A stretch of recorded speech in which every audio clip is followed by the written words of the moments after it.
నా పేరు మొహమ్మద్ అబ్దుల్ రహీం. వృత్తిరీత్యా Singareni collieries company limited Bhupalpally డివిజన్లో ఎక్స్ప్లోరేషన్ డిపార్ట్మెంట్లో డ్రిల్లర్గా ఉద్యోగం చేస్తున్నాను.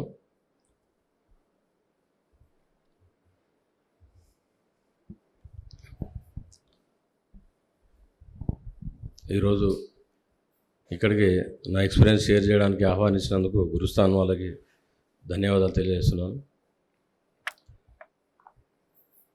ముఖ్యంగా నేను ఎక్కడికి వెళ్ళినా, నిన్ననే కాకతీయ యూనివర్సిటీలో అక్కడ నన్ను ఇంట్రొడక్షన్ చేసినప్పుడు ఫస్ట్ క్వశ్చన్, మీరు ముస్లింగా ఉండి ఈ మార్గంలోకి ఎందుకు వచ్చారు? అందరూ నన్ను ఎటు వెళ్ళినా ఈ క్వశ్చన్ అడుగుతూ ఉంటారు. మరి నేను ఈ ధ్యాన మార్గంలోకి ఎలా రావాల్సి వచ్చిందో చిన్న ఇంట్రొడక్షన్ తెలుసుకుందామండి.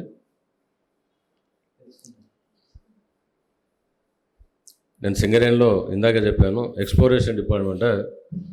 బోరింగ్ ఉంటుంది, మనం నీళ్ళ కోసం బయట వేస్తుంటాం కదా, మీకు అదే తెలుసు. కానీ బొగ్గు కోసం కూడా రిగ్ వేసి ఎంత డెప్త్లో కోల్ ఉంది, ఎంత మందంగా ఉంది, ఏ క్వాలిటీ కోల్ ఉంది, ఎన్ని హెక్టార్స్లో ఉంది, ఎక్కడ మైన్ ఓపెన్ చేయాలి, ఎక్కడ క్లోజ్ చేయాలి, ఆ రీసెర్చ్ వర్క్ అంతా మేము చేసే దాంట్లో ఆ మిషన్ ఆపరేటర్గా నేను జాయిన్ అయ్యాను. మరి 94లో ములుగు వెంకటాపూర్ అటవీ ప్రాంతంలో డ్రిల్లింగ్ చేస్తుండగా యాక్సిడెంట్కు గురై ఒక ఎత్తు నుండి పడిపోయి బ్యాక్ పెయిన్ స్టార్ట్ అయింది.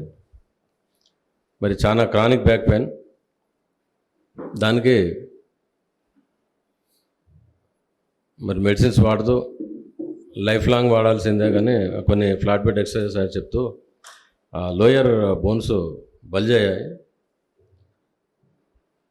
మరి అలా పెయిన్ కిల్లర్స్ ఎక్కువ కాలం పాటు వాడడం వల్ల 250 mg నుండి 500 mg, 500 mg నుంచి 1000 mg వరకు పెంచడం జరిగింది డోస్. అది కూడా సరిపోక వాటికి తోడుగా అల్సర్స్, జాయింట్ పెయిన్స్, అక్కడ ఉండే అలా నిద్రలేము, ఇన్సోమ్నియా, నిద్ర పట్టేది కాదు. అలా ఎన్నో మానసిక ఆందోళనకు గురై డిప్రెషన్లోకి వెళ్ళడం జరిగింది. అట్లా దాదాపు 12 years మెడికేషన్లో అన్ని రకాల అలోపతిక్, హోమియో, న్యాచురోపతి, రకరకాల వైద్య విధానాలు ఎన్ని ఉన్నాయో అవన్నీ, నాటు వైద్యంతో సహా అన్ని ప్రయత్నించాను. చివరికి ఈ జీవితం ఇంతే, భార్య పిల్లలు ఉన్నారు కాబట్టి వాళ్ళకు పెళ్ళైనంత వరకు బతకాల్సిందే అనే ఒక నిర్వేదంలో జీవిస్తున్న క్రమంలో 2007లో మా తమ్ముడు అక్బర్ హనంకొండలో ప్రైవేట్ హాస్పిటల్లో ల్యాబ్లో పనిచేస్తుంటాడు. మా నాన్నగారికి అస్వస్థగా ఉన్నప్పుడు లీవ్ పెట్టి తన ఇంట్లో ఉన్నప్పుడు తన ద్వారా నాకు ఈ మెడిటేషన్ ఇంట్రడ్యూస్ చేశారు. అక్కడ సిద్ధిభైరవ పిరమిడ్ అని వరంగల్లో ఉంది. దాంట్లో తనప్పుడే ఒక వారం అవుతున్నట్టుంది. అర్లీ మార్నింగ్ లేచినప్పుడు అటు బయటకు వెళ్తుంటే క్యాజువల్గా అడిగా, వేరే ఎటు వెళ్తున్నావు అని అంటే ఇట్లా మెడిటేషన్ పెడుతున్నాను. సో ఫస్ట్ టైం ఆ తమ్ము నుండి ఆ వర్డ్ వినడం ఆశ్చర్యంగా అనిపించి, మనం మెడిటేషన్ చేయడం ఏంటి, ఇంత మంచి అలవాటు ఎప్పటి నుండి అంటే జస్ట్ ఒక వారం అవుతుంది, మీకు కూడా రకరకాల జబ్బులు ఉన్నాయిగా, మరి ధ్యానం చేస్తే అవన్నీ తగ్గుతాయని చెప్తున్నారు, మీరు కూడా ట్రై చేయకూడదా అన్నారు. మరి మొదటిసారి ధ్యానాన్ని పిలిస్తే అందరూ రిఫ్యూజ్ చేసినట్టే నేను కూడా కేర్లెస్ చేశాను. మళ్ళీ ధ్యానం అంటే ఆసనాలు వేయడం, ప్రాణాయామం వేయడం అని మా పిచ్చగారని జిఎం గారు ఉండే, ఆయన ఎస్ఎస్వై ప్రాక్టీషనర్. ఆయన అన్ని ఓంకారాలు అవన్నీ చేస్తూ ఉంటే అదేదో హిందువులది అనుకునేవాడిని నేను. ఇది మనం ధ్యానం చేయొచ్చా అని అంటే దీనికి మతం, కులము ఏది అక్కర్లేదు, ఇది ధ్యానం చేయడం. అక్కడ యోగం అంటే వేరే అంటారు, అది కాదు మీరు అనుకునేది. పిరమిడ్లో ధ్యానం చేస్తే ఇంకా తొందరగా ధ్యానం కుదురుతుంది అన్నాడు. అయినా నేను ధ్యానానికి అట్రాక్ట్ కాలేదు. పిరమిడ్స్ గురించి చదువుకున్నాం కాబట్టి, ఈజిప్ట్లో ఎక్కడో పెద్ద పిరమిడ్స్ ఉంటాయి, అందులో శవాలను పెడితే 5000 సంవత్సరాల నుండి అలాగే ఉన్నాయని. ఆ పిరమిడ్ అనే పదం నన్ను అట్రాక్ట్ చేసింది. సరే ధ్యానం చేస్తానో చేయనో ఆ తర్వాత సంగతి, మరి పిరమిడ్ చూడడానికైతే వస్తానులే అని అట్లా సరదాగా సిద్ధిభైరవ గుట్ట ఉంది అనంకొండ బస్ స్టాండ్ పక్కనే. అక్కడ భైరవ ఆలయము, ఆంజనేయ స్వామి ధ్యానంలో ఉన్న ముద్రలో ఉన్న గుడి ఉంది మీద. అక్కడ అంతకుముందు మునులు తపస్సు చేసిన గుహలు కూడా ఉన్నాయి అక్కడ.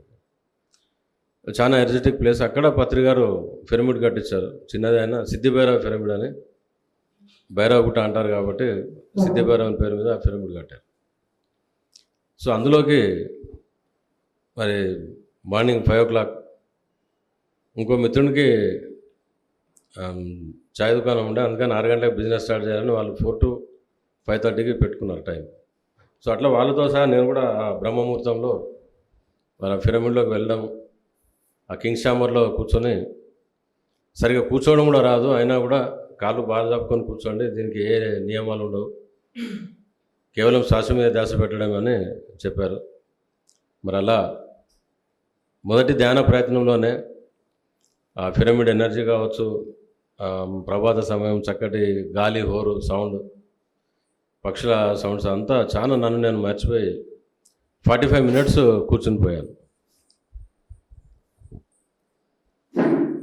ఒక చక్కటి అనుభూతిలోనే శరీరం అంతా తేలికైన భావన. ఒక 250 మెట్లు ఉన్నాయి, అవన్నీ ఎక్కాను. అప్పుడు నేను 86 kg వెయిట్ ఉంటుంది, బ్యాక్ పెయిన్, జాయింట్ పెయిన్స్. అట్లా మెల్లమెల్లగా మెట్లు ఎక్కుతూ కష్టంగా మరి కింగ్స్ ఛాంబర్ వెళ్ళడం. ఈ 45 minutes తర్వాత శరీరం గాల్లో తేలుతున్నంత తేలికగా అయిపోయి ఆ నొప్పులను తగ్గింది. ఇదేదో అద్భుతంగా ఉంది. మరి ఎన్నో ప్రయత్నాలు చేసి విసిగి వేసారిపోయిన టైంలో ఇది దొరికింది, దీన్ని వదలకూడదని ఆ క్షణంలోనే నిర్ణయించుకున్నాను.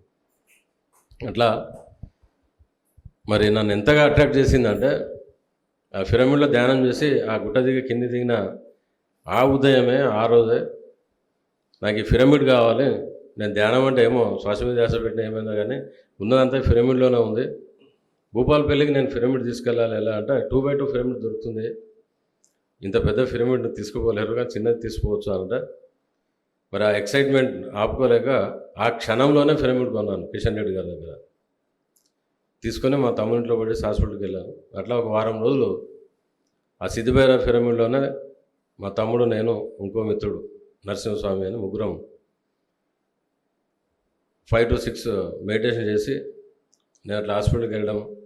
వారం తర్వాత మా నాన్నగారు హాస్పిటల్ నుంచి వచ్చినాక ఆ పిరమిడ్ను మా అమ్మ నాన్నని తీసుకుని భూపాలపల్లి పోయి డైలీ మార్నింగ్ 5 to 6 మెయింటైన్ చేయడం. నాకు 7 o'clock డ్యూటీ ఉంటుంది, 7 to 3 షిఫ్ట్ సిస్టమ్స్లో. మరి 3 o'clock మళ్ళీ డ్యూటీ నుండి రాగానే ఫ్రెష్ అప్ అయిపోయి 1 గంట ధ్యానం చేయడం. మళ్ళీ నైట్ పడుకునే ముందు నా ఓపిక 1/2 గంట కానీ 30 గంట కానీ అట్లా ధ్యానం చేస్తూ పడుకోవడం. అలా మొదటి 10 daysలోనే పెయిన్ కిల్లర్స్ ఇంకా ఏమీ లేకుండా హ్యాపీగా నిద్రపోయాను. ఆ తర్వాత 15 days తర్వాత ఆ టాబ్లెట్స్ కూడా మానేశాను. మరి ఒక 2.5 months తర్వాత మళ్ళీ ఒకరోజు విపరీతంగా పెయిన్ వచ్చింది మార్నింగ్ లేచే వరకు. మరి మెడిసిన్స్ మానడం వల్ల ఈ పెయిన్ వచ్చినట్టుంది, మళ్ళీ ఒకసారి డాక్టర్ చెకప్ చేసుకుందామని మావిడంటే హాస్పిటల్కి పోయి ఆ ఎక్సర్సైజ్ వగేరా చేసి చూస్తే ఆశ్చర్యకరమైన విషయం ఏంటంటే, నా బ్యాక్ ఏదైతే బల్జీ ఉన్నాయో అన్నీ నార్మల్కి వచ్చింది. సో డాక్టర్ ఎక్సర్సైజ్ చూసి అన్నారు, మీకు బ్యాక్ పెయిన్ అయితే బ్యాక్లో ఏం ప్రాబ్లం లేదు, హెల్తీ బ్యాక్ ఎలా ఉందానో నార్మల్ బ్యాక్ అలాగే ఉంది, మరి పెయిన్ ఎందుకు వచ్చిందో తెలియదు అని అన్నప్పుడు, మన భూపాలపల్లిలో గైడ్ చేయడానికి ఎవరు లేరు. I'm the first person started pyramid meditation at Bhupalpally area. So మళ్ళీ కిషన్ రెడ్డి గారికి ఫోన్ చేశాను, సార్ ఇట్లా జరిగింది అంటే, అప్పుడప్పుడు రోగాలు తగ్గినప్పుడు ఒకరోజు సతాయించిపోతూ ఉంటాయి, లేదా ఆస్ట్రల్ సర్జరీస్ కూడా అవుతూ ఉంటాయి, మాస్టర్స్ చేస్తారు, మీకు రాత్రి అది అయినట్టుంది, ఏది ఏమైనా సరిగ్గా సెట్ అయిందంటున్నారుగా, మళ్ళీ పెయిన్ కిల్లర్ స్టార్ట్ చేయమన్నారు డాక్టర్. కానీ కిషన్ రెడ్డి గారు, ఆ పెయిన్ కిల్లర్ వద్దు, ఈ ఒకరోజు ఓపిక పట్టు తగ్గిపోతుందిలే, మళ్ళీ పెయిన్ కిల్లర్ తోటి మళ్ళీ స్టార్ట్ చేస్తే దాంతో తగ్గిందనే ఉంటుంది. మరి ధ్యానం యొక్క విషయం ఎట్లా తెలవాలి, ఆ ఎఫెక్ట్ తెలవాలంటే వాళ్ళు మందులు వాడుకోవాలి. మరి 2 months నుంచి హ్యాపీగా ఉన్నాను కాబట్టి ఆయన నమ్మి ఏ మెడిసిన్ లేకుండా ఇంటికి వచ్చి మరి రోజు పడుకుని ధ్యానం చేశాను బెడ్ మీద. ఆ నడుము ప్లేస్లోకి పిరమిడ్ వచ్చేట్లా బెడ్ జరుపుకొని వెలుగులు పడుకొని శ్వాస మీద ధ్యాస పెడుతూ అలాగే నిధులకు పోవడం. అట్లా ఆ రోజు 12 ఇయర్స్ నుండి నాతో సహవాసం చేసిన బ్యాక్ పెయిన్ శాశ్వతంగా నన్ను వదిలిపెట్టిపోయింది. ఇంకా ఉత్సాహంతో ధ్యానాన్ని అలాగే కొనసాగిస్తూ వితిన్ స్పాన్ ఆఫ్ 6 months అన్ని రుగ్మతల నుండి బయటపడ్డాను. అలాగే మా ఇంట్లో మా చిన్నమ్మాయికి క్రానిక్ టాన్సిలైటిస్ ఉండే. తను స్కూల్కి పోయి ఒకసారి ఫెయింట్ అయిపోయి పడిపోయి అంత వీక్ ఉండేది. నాకు ఇంత క్రానిక్ జబ్బులు తగ్గినాక తనకెందుకు తగ్గదు అని తనకు మెడిటేషన్ చేయమని చెప్పడం, తను మొదలుపెట్టడం. కేవలం 20 to 25 daysలో 2.5 years క్రానిక్ టాన్సిలైటిస్ తగ్గిపోయింది. తర్వాత టాన్సిలైట్ తోటి ఉన్నప్పుడు తను క్లెవర్ స్టూడెంటే అయినా హెల్త్ సరిగా ఉండగా సరైన మార్క్స్ రాకపోయేది. కానీ ఆ తర్వాత మెడిటేషన్లో చాలా అద్భుతంగా ఇంప్రూవ్ అయ్యి మోర్ దెన్ 90% మార్క్స్ తోటి 10th class అవుతూ ఇప్పుడు షీస్ ఎ డాక్టర్. ఆ తర్వాత మా మిస్సెస్ కూడా బ్రాంకైటిస్ అండ్ సైనస్ ప్రాబ్లమ్స్ ఉండేది. మా ఇద్దరికి ఎప్పుడైతే తగ్గిందో మరి తనుగానే ఇన్స్పైర్ అయ్యి, అంతకుముందు నేను అనేవాడిని నువ్వు కూడా కూర్చోవచ్చు కదా అంటే, మీ వల్లే నాకే జబ్బులు, మీకు తగ్గిపోతే నాకు ఆటోమేటిక్గా తగ్గిపోతాయండి అనేది. సో నాకు ఎప్పుడైతే తగ్గిపోయిందో, మా అమ్మాయికి తగ్గిందో, తను చెప్పకుండానే నేను డ్యూటీకి పిల్లలు స్కూల్కి వెళ్ళినాక తను మెయింటైన్ చేయడం, ఆమె కూడా అనారోగ్యాన్ని పూర్తిగా తగ్గించుకోవడం జరిగింది. అట్లా మా ఫ్యామిలీలో పెద్దమ్మాయి తనకు హెల్త్ ఇష్యూస్ లేకున్నా మా ముగ్గురు చూసి తను కూడా మెడిటేషన్ స్టార్ట్ చేసింది. ఇట్లా అందరం మెడిటేషన్ చేస్తూ హ్యాపీగా ఉంటున్న క్రమంలో ఒకరోజు మా ఫ్రెండ్ సర్కిల్ వచ్చారు సండే ఇంటికి. ఏం బయట బజారు రావట్లేదు, అప్పుడప్పుడు గ్యాదరింగ్స్లో ఉండేవాడిని. అదే ఎందుకంటే మార్నింగ్ ఈవినింగ్ మధ్యాహ్నం మెడిటేషన్ మొదలుపెట్టినాక బయట సోషల్ లైఫ్ తగ్గిపోయింది. మరి ఈరోజు చిన్న అకేషన్ ఉంది, సండే బయటికి అవుటింగ్ వెళ్తున్నాం, రమ్మని ఇన్వైట్ చేయడానికి వచ్చారు మా ఫ్రెండ్స్. మరి అందులో ఒకరికి షుగర్ ఉంది, ఒకరికి ఇంకేదో చాలా ప్రాబ్లమ్స్ ఉన్నాయి. బీపీ అందరికీ కామన్గా ఉంది, ఎందుకంటే మేము 40+ ఉన్నాం అప్పుడు. మరి ఇదేదో మీరు కూడా టీ వచ్చేలోపు నేనేం చేస్తున్నానో అది చూడండి అని, అప్పుడు సెల్ ఫోన్స్ లేవు, 2008. టీవీలో CD ఆధ్యాత్మిక సత్యం, స్పిరిచువల్ రియాలిటీ అందరు చూశారని. అది నాకు వాళ్ళకి ఎలా చెప్పాలో కూడా తెలియదు కాబట్టి ఆ CD వేసి చూపిస్తే సరిపోతుంది, నేను చేస్తున్న పని ఇది అని చెప్పడానికి ఆ CD వేసి వాళ్ళకి ఎక్స్ప్లెయిన్ చేస్తున్నాను. అప్పటి వరకు అది ఎన్నోసార్లు చూసినా కూడా వాళ్ళకి ఎక్స్ప్లెయిన్ చేస్తున్నప్పుడు నాకు నా లైఫ్లో రెండో టర్నింగ్ పాయింట్ అది. ఇందాక జర్నీకి కారణం ఆ సంఘటన. ఆ వీడియోలో మీ అందరికీ తెలుసు, చూసే ఉంటారు. నెరేట్ చేస్తూ సాధన పెరుగుతున్న క్రమంలో, చేస్తున్న క్రమంలో మన శ్వాస నాభి నుండి మొదలై భ్రూమధ్యం వరకు నడుస్తూ నడుస్తూ మందగించి మందగించి మందగించి చివరికి ఇక్కడ 2 కనుబొమ్మల మధ్యన భ్రూమధ్యంలో ఒక జ్యోతిలాగా ఉంటుంది. అక్కడ శ్వాస ఉండదు, ధ్యాస ఉండదు, ఏ ఆలోచన ఉండదు. అదే నిర్మల స్థితి, అదే ధ్యాన స్థితి అని మరోసారి చూడండి మీరు. ఫస్ట్ 10 minutesలోనే వస్తుంది. వాళ్ళకి ఎక్స్ప్లెయిన్ చేస్తూ మన శ్వాస ఇక్కడ ఆగిపోతుందని చెప్తూ, నాకేం ఆగిపోలేదుగా, అక్కడ నాకు మూలాధారం నుండి కరెంట్ షాక్ లాగా వచ్చింది. నీకేం ఆగిపోలేదు, నువ్వు చెప్తున్నావు. మరి ఆలోచనలు వస్తూనే ఉన్నాయి. పూర్తి శూన్యస్థితి, ఆలోచన రహిత స్థితి, అదే నిర్మల స్థితి, అదే ధ్యాన స్థితి. మరి నేను గత 6 monthsగా నేను చేస్తున్నది ఏంటి, నేను 3 hours మెయింటైన్ చేస్తున్నాను అనుకుంటున్నాను, కానీ ఆలోచనలు వస్తూనే ఉన్నాయి, వాటిని కట్ చేస్తూనే ఉన్నాను, మళ్ళీ పోతున్నాయి, మళ్ళీ వస్తున్నాయి. అంటే నేను చేస్తున్నది ధ్యాన స్థితిని, ఆ నిర్మల స్థితిని పొందడానికి చేస్తున్న ప్రయత్నమే తప్ప 100% ధ్యానం కాదు, ధ్యాన స్థితి కాదు. I right? సో మరి ఈ ధ్యాన ప్రయత్నంలోనే, కేవలం ఒక 2-3 గంటల ధ్యాన ప్రయత్నంలోనే 12 సంవత్సరాలుగా నన్ను నరకం చూపించిన ఎన్నో రోగాలు, ఆర్థికంగా ఎన్నో ఇబ్బంది పెట్టిన అన్ని ఇబ్బందులు తొలగిపోతే మరి కనీసం ఒక 5 నిమిషాలు 10 నిమిషాలైనా ఆ ధ్యాన స్థితిని, ఆ శూన్య స్థితిని ఎక్స్పీరియన్స్ చేస్తే, సాధిస్తే ఎన్ని లాభాలు ఉంటాయో. కాబట్టి ఎప్పటికైనా చివరి శ్వాస వరకైనా శ్వాస రహిత స్థితి నేను ఎక్స్పీరియన్స్ చేయాలని ఆ స్థిరమైన నిర్ణయం తీసుకున్నాను. సో వాళ్ళు టీ తాగిన తర్వాత నాకు అర్జెంట్ పని ఉంది, ఈరోజు కుదరదు, మీరు వెళ్ళిపోండి అని చెప్పేసి, మరి ఆ స్థితి పొందడానికి ఏం చేయాలి అది నాకేం తెలియదు. అప్పుడే క్లాసెస్ ఏమీ అటెండ్ కాలేదు, పెద్ద బుక్స్ కూడా చదవలేదు, కేవలం ఇంట్రొడక్షన్ అయింది, సాధన అయింది. ఆ సీడీ మాత్రమే అప్పుడప్పుడు చూస్తూ సాధనలో చేస్తూ ఉండేవాడిని. మరి భూపాలపల్లిలో ఎవరు సీనియర్ మాస్టర్స్ అప్పటి వరకు ఎవరు లేరు, నేను ఐఎమ్ ది ఫస్ట్ పర్సన్. అందుకని అదే రోజు వరంగల్ వచ్చి కిషన్ రెడ్డి గారి వారి దగ్గరికి పిరమిడ్లోకి వెళ్ళి నా ఎక్స్పీరియన్స్ చెప్పాను. ఇట్లా అన్ని రోగాలు తగ్గినాయి, but I want to experience that zero state of mind. ఆ మెడిటేటివ్ స్టేట్ అనేది నేను ఎక్స్పీరియన్స్ చేయదలుచుకున్నాను. మరి అది కావాలంటే ఏం చేయాలి అని. అప్పటికైనా నేను 5-6 ఏళ్ళుగా పెనుగులాడుతున్నాను, బాబు నాకేలేదు, నీకు ఎక్కడి నుంచి తెచ్చాను. బట్ నేను ఒక అడ్వైస్ ఇవ్వగలను. మీరు ముస్లిమ్స్ కాబట్టి ఇన్ని రోజులు నేను చెప్పలేదు. అప్పుడప్పుడు ఫోన్లో ల్యాండ్లైన్లో మాట్లాడుకునే వాళ్ళం, ఏమైనా డౌట్స్ ఉంటాయి. కానీ ఇన్ని రోజులు చెప్పలేదు. నీకు నువ్వుగా శూన్యస్థితి కావాలంటున్నావు, ఇంకా డీపర్ స్టేట్కి వెళ్ళాలనుకున్నావు. కాబట్టి బెస్ట్ అడ్వైజ్ ఏంటంటే నువ్వు ఫుడ్ మార్చు, శాకాహారిగా మారిపో, అప్పుడు ఇంకా ధ్యానం లోతులోకి వెళ్ళగలవు.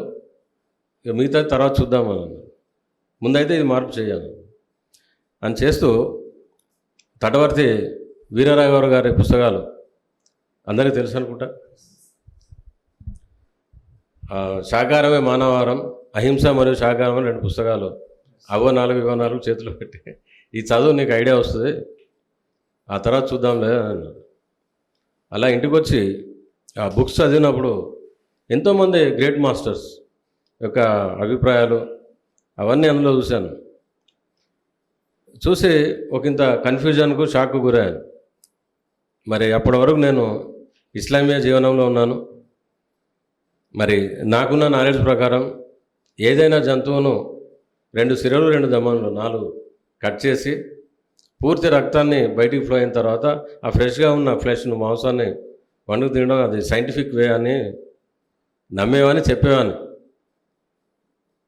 అట్లాంటిది అది మాంసం అనేది అసలు మానవ ఆహారమే కాదు, పాపంతో కూడుకున్నదని నాకు ఇష్టమైన ముఖ్యంగా కబీర్ వీళ్ళందరూ మాస్టర్స్ యొక్క వ్యాఖ్యానాలు విని షాక్కు గురయ్యాను. మరి నేను ఎంత గొప్పగా భావిస్తున్నా నా జీవన విధానంకి వ్యతిరేకంగా ఉంది అందులో. మరి ఇళ్ళనే ఎందుకుంది పర్మిషన్. కానీ ఈలోగా ఆ బుక్లోనే ఒక చిన్న వాక్యం, మీ కడుపులో ఏమైనా చచ్చిన జంతువులను పెట్టే శ్మశానాల అన్న చిన్న లైన్ చదివి మా చిన్నమ్మాయి ఇన్స్పైర్ అయిపోయి వెజిటేరియన్గా మారిపోయింది. ఫస్ట్ మా ఫ్యామిలీలో మా చిన్నమ్మాయి వెజిటేరియన్. మా చిన్నమ్మాయి వెజిటేరియన్ అవుతున్నాను డాడీ అనగానే ఇట్స్ యువర్ చాయిస్ బిడ్డ, ఓకే ఇట్స్ ఓకే. బట్ మా పెద్దమ్మాయి వితౌట్ ఎనీ రీజన్, నాకు కూడా ఎంచేదో ఆ లైన్ నాకు నచ్చింది, చెల్లె ఒకతే ఎందుకో వెజిటేరియన్, నేను మాంసాహారం మానేస్తాను, నేను కూడా I want to become vegetarian. It's okay అని మా 2 పిల్లలు వాళ్ళని ఇన్స్పిరెన్స్గా తీసుకుని నా భార్య కూడా నేను కూడా వెజిటేరియన్ అవుతున్నాను. It's your choice, okay. కాకపోతే మీరు ఇంట్లో ఉంటారు, మిమ్మల్ని ఎవరు వచ్చి అడగరు మీరు ఎందుకు మారారు, ఎందుకు మారకూడదు అది అని. కానీ నేను వెజిటేరియన్గా మారాను అంటే మసీదుకి వెళ్ళినా అక్కడ బంధువులకి, బయట ఫ్రెండ్స్కి, అందరికీ నేను ఒక పర్టికులర్ రీజన్ ఇవ్వాలి. ముందు నేను సాటిస్ఫై అయ్యాలి. Why should I become vegetarian being a Muslim? So it's your choice, మీరు కాండి అని ఒక 2-3 నెలలు గ్యాప్ తీసుకున్నాను. నేను అలాంటి రోజు తిన్నాను కాదు, ఎవరైనా చుట్టాలు వస్తే తెచ్చి ఇక మావాడ వండి పెట్టాను అన్నాను, ఓకే ఐ విల్ కుక్ అని నేనే వండి పెట్టాను. అట్లా 2-3 సందర్భాలు వచ్చినాయి. బట్ నా అంతరంలో అదే ఉంది, ఇస్లాంలో ఎక్కడో చోట పర్మిషన్ ఉంది, మరి అది కూడా ఎందుకుంది, ఇంత గొప్ప జీవన విధానం కదా అని ఇస్లామీయ గ్రంథాలు మళ్ళీ చిన్నప్పుడు ఎప్పుడో చదివినాయి, మూలకు పడ్డాయి, మళ్ళీ వెతకడం మొదలుపెట్టాను. అందులో ఎక్కడ ముస్లిమ్స్ కంపల్సరీ మాంసం తినాలని లేదు, కానీ ఒకటి రెండు సందర్భాలు ఉన్నాయి. మరి అవైనా ఎందుకు ఉన్నాయని ఆలోచిస్తూ మరి 2028 డిసెంబర్ 28 సరే మామూలు ఎప్పుడు 4 o'clock ఖచ్చితంగా లేచి ధ్యానంలో కూర్చుంటాను. అట్లా ధ్యానంలో ఆ ప్రశ్న వేస్తూ ఆ ధ్యానంలో వెళ్తున్న క్రమంలో ఆఫ్టర్ 15 minutes డీప్ మెడిటేషన్ నాకు అంతర్వానే ప్రబోధం వచ్చింది ఇంట్యూషన్ ద్వారా. ఎప్పుడో 1400 సంవత్సరాల క్రితము మహమ్మద్ ప్రవక్త మహనీయులు ఇస్లామీయ జీవన విధానాన్ని ఈ ప్రపంచానికి అందించినప్పుడు వాళ్ళు ఎడారి ప్రాంతాల్లో ఉన్నారు. ఒకానొక విపత్కర పరిస్థితిలో ఆహారం లేకుండా ఆయన అనుచరులు ప్రాణాపాయం పోగొట్టుకునే స్థితిలో ఉన్నప్పుడు ఆ పరమాత్మను మా ఆహారం కోసం వేడుకున్నప్పుడు అన్ని అనుభవాలు పొందిన ఒక ముసలి వంటను తన అనుమతితో మాత్రమే జిబా చేసి ఆ మాంసాన్ని కాల్చుకుని తిని ప్రాణాలు కాపాడుకున్నారు. ఆ ఒంటె స్థితిలో ఉన్న నీటిని తాగి కేవలం ప్రాణాలు కాపాడుకోవడం కోసం మాత్రమే ఆ ఎమర్జెన్సీ పర్మిషన్ ఇవ్వబడింది, అంతేగాని హక్కుగా అవకాశంగా కాదు. మా అందరూ మీరు శాకాహారిగా ఉండాల్సిందే అని నా అంతర్వాణి ప్రబోధం వచ్చింది. సో అది నాకు చాలా సైంటిఫిక్గా హృదయానికి ఆత్మగా అనుకూలించేలా ఆనందంగా అనిపించింది, సరైన సమాధానం అనిపించింది. అప్పుడు చాలా ఎగిరికి అంతేసాను, yes I got the answer అని.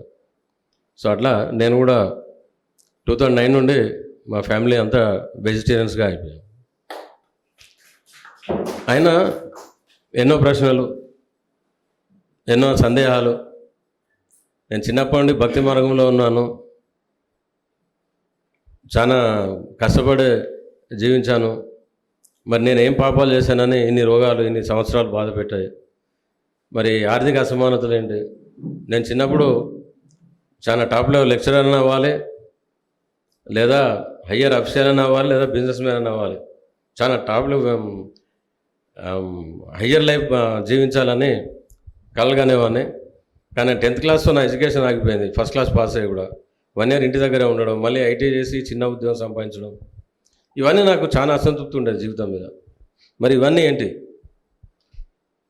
ఎవరైనా మాస్టర్ ఉండే ఈ సమాధానాలు చెప్తే బాగుండేది అన్న తపన పెరిగిపోయింది. మరి శిష్యుడు సిద్ధంగా ఉంటే గురువు ప్రత్యక్షమవుతాడన్న నానుడి నా జీవితంలో అనుభవం అయింది, రుజువైంది. నేను వేరే పని మీద హనంకొండకు వచ్చినప్పుడు మా చిన్నమ్మాయిని జూ పార్క్ తీసుకెళ్దామని ఫిబ్రవరిలో 2009 ఫిబ్రవరిలో ఆ జూ పార్క్ వెళ్తూ యథాలాపంగా అవుట్ సైడ్ రోడ్ చూస్తే అక్కడ బ్యానర్ కట్టి ఉంది, శ్రీ శ్రీ తటవర్తి వీరరాఘవరావు భీమవరం మారిచే ఆత్మజ్ఞాన శిక్షణా శిబిరం అని. అంటే దీని ఎదురుగానే డిస్ట్రిక్ట్ సైన్స్ సెంటర్ ఉంది. అక్కడ కిషన్ రెడ్డి గారు వీరరాఘవరావు గారి క్లాస్ పెట్టడం అయింది. నేను ఎవరి పుస్తకం అయితే చదివి ఇన్స్పైర్ అయ్యి వెజిటేరియన్గా మారానో ఆ మాస్టర్ క్లాస్ ఇక్కడ ఉంది. నాకు నిన్ననే చెప్తే మార్నింగే వచ్చావని చెప్పి మరి జూ పార్క్ వదిలేసి ఆ క్లాస్లోకి వెళ్ళడం జరిగింది. అట్లా సార్ క్లాసు 1 hour విన్న తర్వాత లంచ్ టైం అయింది. లంచ్ టైం తర్వాత ఒక 1 hour క్లాస్ చెప్పి 10 టైం అవుతుంది, మీరు ధ్యానం చేసుకొని వెళ్ళిపోండి అంటే అప్పుడు నాకు కావాల్సిన సమాధానం మీ దగ్గర దొరుకుతుంది అనిపించింది. చాలా ఇన్స్పైర్ అయ్యాను వారి క్లాస్తో. సార్ నా మొట్టమొదటి మాస్టర్ కూడా ఆయనే. సో అట్లా ఆయన దగ్గరికి వెళ్ళి, సార్ మరి మీరు వెళ్ళిపోతున్నారు కదా, నాకు సాటిస్ఫై అయ్యేది, చాలా వినాలి, చాలా తెలుసుకోవాలి, రేపు ఎక్కడ క్లాస్ ఉందో చెప్పండి, మీకు కూడా వస్తానని చెప్పాను. అప్పుడు ఆయన ఇంకేం క్లాస్ లేవు ఈ నెలలో, మీకు అంతగా తపన ఉంటే భీమవరం రండి, అక్కడ 3 days వర్క్షాప్ ఉంటుంది. ఇప్పుడు 1, 2, 3లో ఉంది ఎవ్రీ మంత్. వెళ్ళారు ఎవరైనా? ఓకే, అందరూ వెళ్ళరండి. ఫ్రీగా చక్కగా జ్ఞానము ధ్యానము రోజు 6 గంటలు మెడిటేషన్ చేయొచ్చు. ఎందరో మాస్టర్స్ తయారైన బర్త్ ప్లేస్ అది. నా పునర్జన్మ అక్కడే అయిందని చెప్పుకుంటాను నేను. సో సార్ ఏదో యథాలాపంగా చెప్పారు, కానీ ఎంత సీరియస్గా తీసుకుంటాడు వారి శిష్యుడు అని తెలియదు. నేను వారి ఫోన్ నెంబర్ తీసుకుని ఆ భూపాలపల్లిలో 10 days మాత్రమే ముళ్ళ మీద ఉన్నట్టుండే. అప్పుడు 26, 27, 28 ఉండేది. అట్లా 10 daysలోనే మళ్ళీ వారి దగ్గరికి భీమవరం వెళ్ళడం, ఆ 3 days వర్క్షాప్ చేయడం. సో అప్పటి వరకు సాధన చేసిన నాకు చిన్న నాలెడ్జ్ కూడా లేదు. ఆత్మజ్ఞానం అనేది నా ఓనమ్మలు దిద్దింది ఆ భీమవరం సెంటర్ అని గర్వంగా చెప్పుకుంటాను నేను. సో అట్లా తడవర్తి దంపతులు నా ఆధ్యాత్మిక తల్లిదండ్రులుగా కూడా భావిస్తాను. సో అక్కడ నేను ఆత్మ అనేది మెయిన్ కాదు, ఆత్మ అన్నది అక్కడ తెలుసుకున్నాను.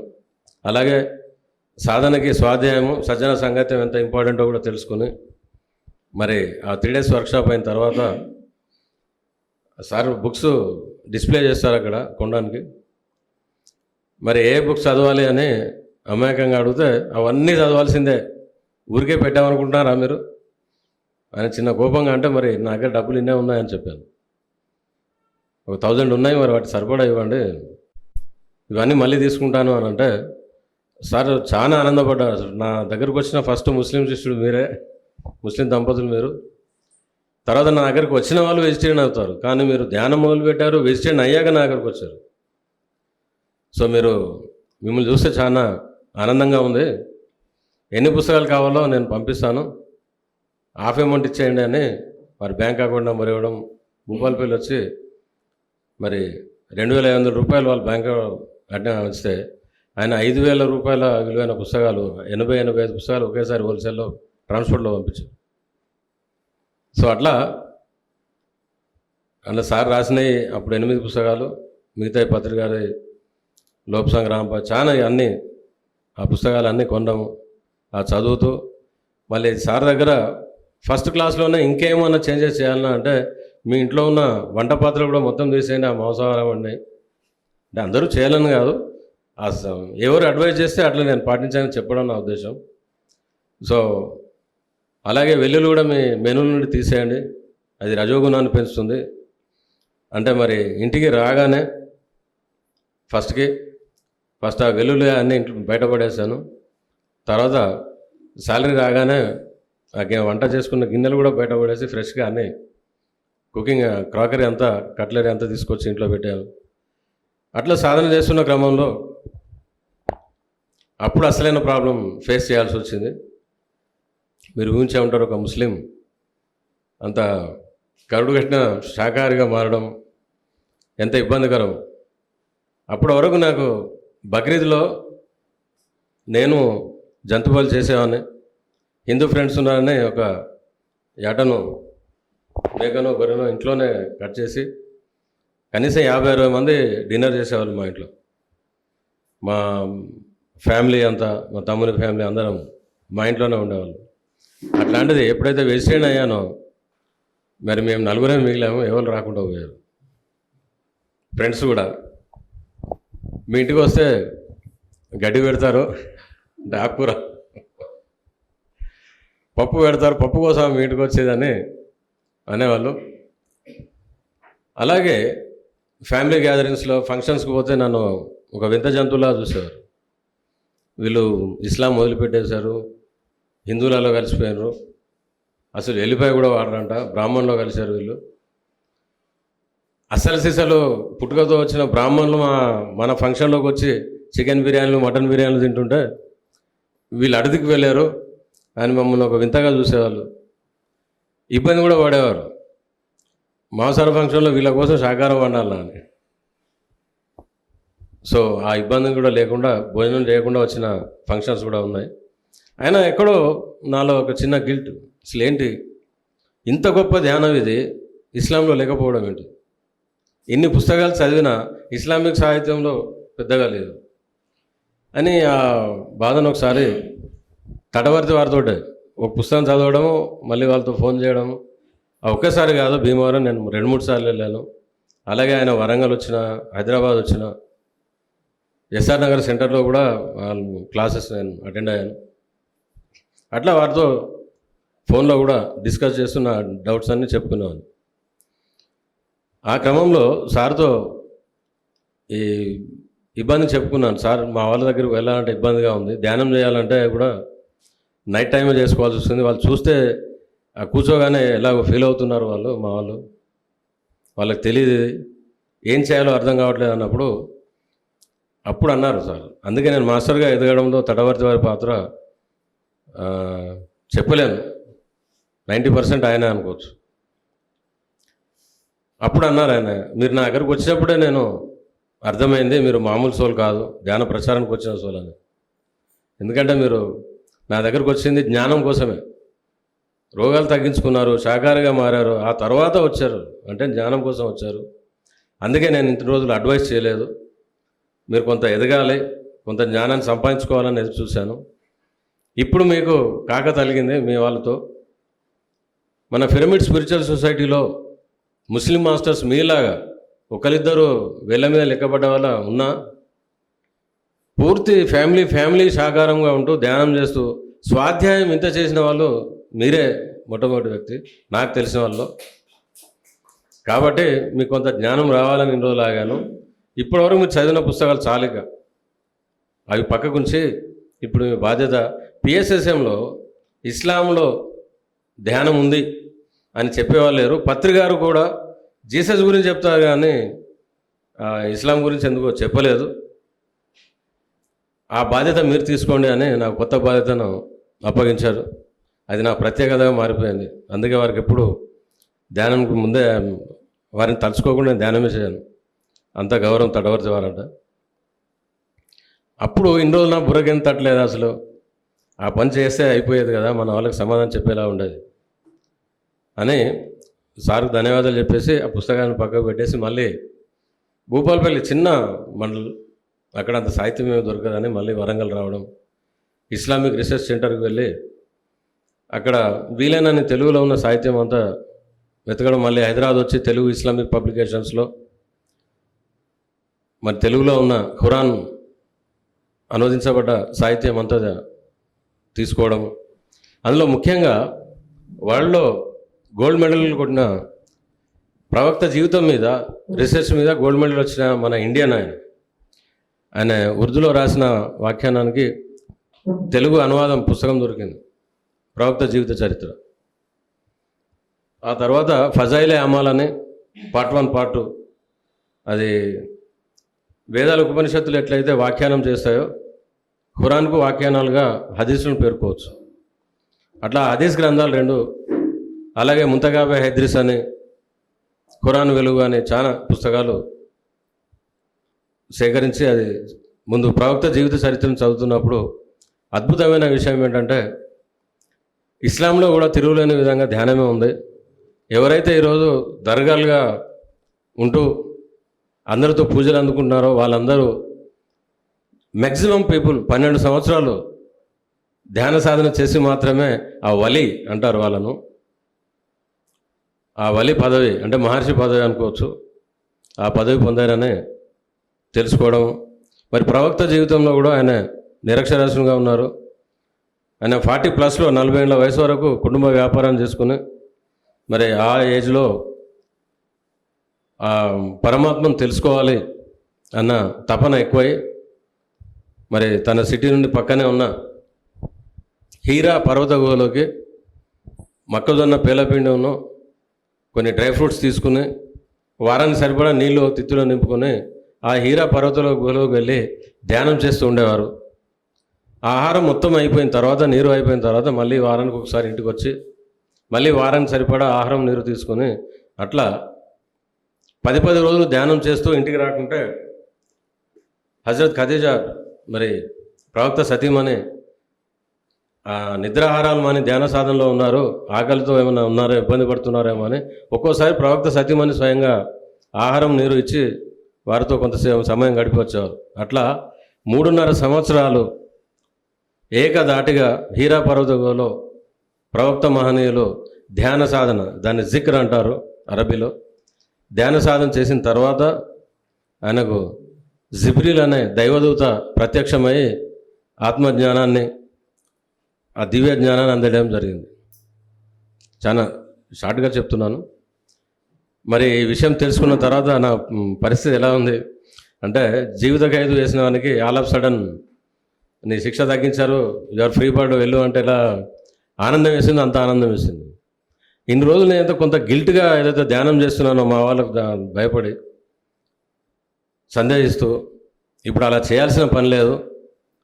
పాపం మా వాళ్ళంతా నాలాగే అజ్ఞానంలో ఉన్నారు, చీకట్లో ఉన్నారు, ప్రవక్త గురించి తెలియదు, ధ్యానం గురించి తెలియదు. నేను ఈ పుస్తకం చదివాను కాబట్టి నాకు తెలిసింది, వాళ్ళకి తెలియదు కాబట్టి వాళ్ళు అలా ఫీల్ అయ్యారు. అని వాళ్ళ మీద ఉన్న కొంత కోపం కూడా తగ్గింది, చిరు కోపం కూడా, అసంతృప్తి కూడా పోయి. మరి అలాగే ఖురాన్లోనే ఎన్నో జాగాల ఆ జిక్ర్ యొక్క ప్రస్తావన, ధ్యాన ప్రస్తావన ఉంది. ముఖ్యంగా ఖురాన్లోని సూరా అన్కబూత్లో వల్ జిక్ర్ అల్లాహు అక్బర్ అంటే, ఆ అల్లా అంటే పరమాత్మ, అల్ ఇలాహి సృష్టికర్త, ఎన్నో అర్థాలు ఉన్నాయి. అక్బర్ అంటే చాలా గొప్పది, అంటే జిక్ర్ ధ్యానము మాత్రమే ఆ పరమాత్మ యొక్క ఆరాధనలోకి వెళ్ళా అన్నిటికన్నా ఉత్తమమైనది, గొప్పది అని అర్థం. అంటే నమాజ్ ఇవన్నీ ఎన్నో ఉన్నా జిక్ర్ మాత్రమే గొప్పది, ఉన్నతమైనది అని అర్థం. అట్లా ఖురాన్లో ఎన్నో సూరాల్లో ఎన్నో ఆయతుల్లో ఆ పదాలు రావడం. ముఖ్యంగా ఫజాయిల అమాల్లో ధ్యానం చేసే పద్ధతి గురించి కూడా ఒక లైన్ నాకు చాలా బలాన్ని చేకూర్చింది. రజులున్ జిక్ర్ అల్లాహు ఖాలియా అని. మనం ఎలాగైతే ధ్యానం నిర్విషయం మన అంటామో, ఖాళీగా ఉండే స్థితే ధ్యాన స్థితి అంటామో, దాని అర్థం కూడా అదే, రజులున్ జిక్ర్ అల్లాహు ఖాలియా.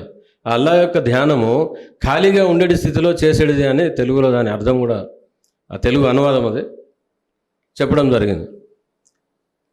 మళ్ళీ వివరణ ఏంటంటే, మనిషి యొక్క శరీరము మనసు రెండూ ఖాళీగా ఉండడమే అత్యున్నతమైన ధ్యాన స్థితి. అదే జిక్రే కఫీ, జిక్రే ఖామిల్. అంటే మనం సవికల్ప నిర్వికల్ప సమాధానం ఏదైతే అంటామో ఆ ధ్యాన పద్ధతుల గురించి జిక్రే కఫీ, జిక్రే ఖామిల్ అని. ఆ ఉన్నతమైన ధ్యానం ఏంటంటే మన దగ్గర జీరో స్టేట్, ఏ ఆలోచన లేని స్థితి, మనసు శరీరం రెండూ ఖాళీగా ఉండడం. సో అది చూసిన తర్వాత ఇంకా ఆనందంతో ఎగిరి గంతేయడము. మరి ఆ పుస్తకాలన్నీ చదువుతూ, మరి నన్ను ఎవరైతే విమర్శించారో, నన్ను ఎమోషనల్ బ్లాక్మెయిల్ కూడా చేశారు. నీకు 2 అమ్మాయిలు, ముస్లిమ్స్ మీ అమ్మాయిలు ఎవరు పెళ్లి చేసుకోరు, అయినా మేము ధైర్యంగా ముస్లిమ్స్ దొరకకపోతే ఏ బ్రాహ్మణునికి ఇచ్చి చేస్తాం లేవా అనేవాళ్ళము. అట్లీస్ట్ నువ్వు ధ్యానం ఇంట్లో చేసుకో, మళ్ళీ మామూలుగా మాంసాహారం ఉండు, మళ్ళీ మామూలుగా మనందరిలో కలవమన్నా కూడా నేను ఎన్నడూ కలవలేదు. ఏ జీవితం అయితే నాకు అత్యున్నతమైన ఆరోగ్యాన్ని, ఆనందాన్ని ఇచ్చిందో దాన్ని వదిలిపెట్టి మళ్ళీ ఆ గుంటలోకి దిగమంటాడు, అది కుదరదని చెప్పి. కానీ ఇవన్నీ చదివాక నన్ను విమర్శించిన వాళ్ళు నేను ఇంటికి పిలిచి, మరి నేను చేసేది తప్పు అయితే మరి 1/2 సెకండ్లో నేను మారుతాను, కానీ మరి ఇవన్నీ ఏంటి అని చూపించడం జరిగింది. ఈ చూసిన వాళ్ళందరూ ముందు అడిగేవాడిని, ఇవన్నీ మన గ్రంథాలేగా, మన గ్రంథాలు. మరి అవి అండర్లైన్ చేశాను, హైలైట్ చేసి, మరి వల్ జిక్ర్ అల్లాహు అక్బర్ అని ఉంది. అంటే అల్లాహ్ యొక్క జిక్ర్ ధ్యానము మాత్రమే అత్యున్నతమైన ఆరాధన అని ఉంది ఇందులో. మరి ఖురాన్ చెప్పింది సత్యమా అసత్యమా అంటే సత్యమే. మరి అది సత్యమైనప్పుడు నేను చేసేది కూడా సత్యమేగా. నేను డిఫరెంట్గా ఎలా చేస్తున్నాను? నేను మీలాగే అజ్ఞానంలో ఉండి నమాజ్ వరకే గొప్పది అనుకున్నాను, కానీ అంతకన్నా ఉన్నతమైనది ఇది కాబట్టి చేస్తున్నాను. వాళ్ళందరూ నెత్తికొక్కుని బుర్రకొక్కుని, అరే ఇవన్నీ ఎప్పుడు చదివారా అంటే, అది మీ చదవాలని, మీ పుణ్యమే. మీరు నన్ను నువ్వు తప్పు అని ఇన్సల్ట్ చేయకపోయి ఉంటే, విమర్శించకపోయి ఉంటే నేను ఇది చదివేవాడిని కాదు, ఈ జ్ఞానాన్ని తెలుసుకునేవాడిని కాదు. కాబట్టి విమర్శించిన మీరే నాకు జ్ఞానదాతలు అని వాళ్ళకు ధన్యవాదాలు తెలియజేయడం జరిగింది. సో అట్లా అందరూ మళ్ళీ సత్యాన్ని గ్రహించి మన రహీమే సరైన మార్గంలో ఉన్నారని, ఎవరైతే అవమానించారో వారందరూ ఇప్పుడు ప్రత్యేక గౌరవాన్ని ఇస్తున్నారు. అలాగే మా లోకల్ మసీదులో కూడా మీకు తెలిసింది మాకు బోధించడని ముస్లిం సోదరులు పిలవడం, ఆ తర్వాత నన్ను ఇన్స్పిరేషన్గా తీసుకొని మా ఫ్యామిలీలో అత్తవారు సైడ్ మా పెద్ద బావమరిది, మా సడ్డగను కూతురు, ఇట్లా more than 12 people are vegetarians and Mediterraneans right now. మా తమ్ముని ఫ్యామిలీ కూడా ధ్యానంలో ఉన్నారు. నన్ను ఇన్స్పైర్ చేసుకుని మా ఫ్రెండ్స్ కూడా చాలామంది ముస్లిమ్స్ ధ్యానం చేస్తున్నారు ఈరోజు. ఆ తర్వాత ఇస్లాంలో కూడా ధ్యాన విశిష్టత గురించి చాలా ఉంది.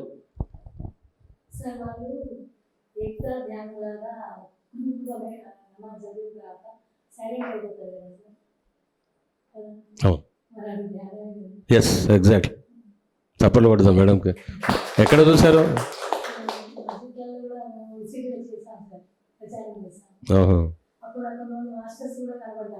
వావ్. చాలా హైట్ సార్, రకరకాల మాలలు వేసుకొని ఇష్టమంతా వాళ్ళ జుట్టు, వాళ్ళ అందం అసలు మాటలు చెప్పలేము సార్. అంత హ్యాండ్సమ్, అంత అందము. ఒకలాంటి స్మెల్ మా ఇంటికి వచ్చేదాకా నాకు ఆ అనుభూతి ఉంది sir. Wonderful madam, wonderful. Master వాళ్ళంతా సూఫీ మాస్టర్స్, వాళ్ళందరూ ధ్యానమే చేశారు, జిక్రే చేశారు. Master sir.